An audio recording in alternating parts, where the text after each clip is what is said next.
I would love to take credit for all of the principles of strategic case making, but I would say that I can't. Strategic case making is the combination of about 30 years of good social science by a number of scholars all across the country and really all across the world who do research about what is it that makes it possible for people to get up and over some of those impediments to action I just talked about.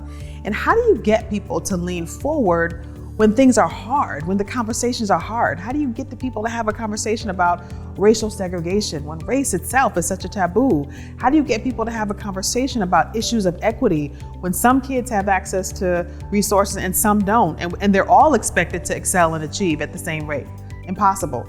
How do you get people to have a conversation about issues of climate change when folks don't necessarily want to change their individual and collective behavior, or when climate change policies come at the expense, the perception is at least, of jobs, right? Those are tough conversations. And so what we do at the Case Made is really only take on those issues that are those kinds of tough cases where you got to get folks to lean in, even when it's hard, even when the conversations are difficult.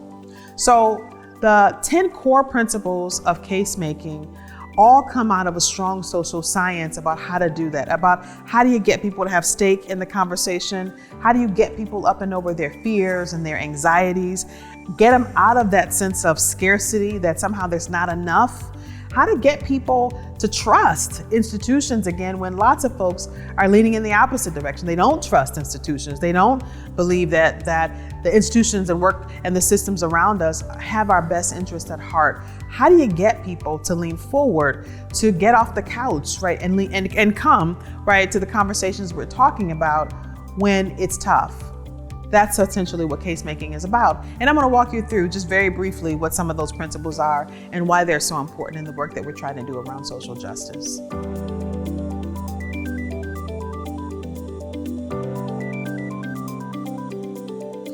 The first, and probably I would say one of the most important principles of strategic case making, is to start by connecting to the aspirations of the people that you're talking to. To build a strong sense of why this is so important to all of us, and to wrap a strong we around it, right? So let me tell you what that means. That means if we're talking about issues, for example, of affordable housing, you don't start with the 10 most fabulous policies that we can do to affordable housing. You listen very carefully to the folks you're talking to about what matters to them. You ask them, what are the things that matter most to you about this community? What are you most proud of? What makes you want to live here and stay here and raise kids here and retire here, right? And when they tell you what those things are, their aspirations for their own lives, you connect affordable housing to those things, right?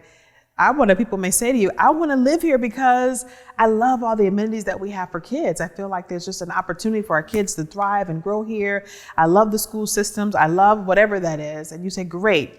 You love all those things. All those things are in jeopardy if we can't figure out a way to make sure that we're building enough affordable housing so the people who live here can afford to stay here, right? That's a way of connecting directly to the person you're talking to. Someone once said that the sweetest word that anybody has ever heard is their own name, right? Why is that? Because people want to hear themselves reflected, right, in what you're talking about. And in this case, they want to hear their aspirations reflected in what you're talking about first. We know that just in terms of the human condition, that when you talk to somebody, you got about 10, maybe 15 seconds to get them into a conversation, to get them excited about it. And the way to do that is to connect to who they are.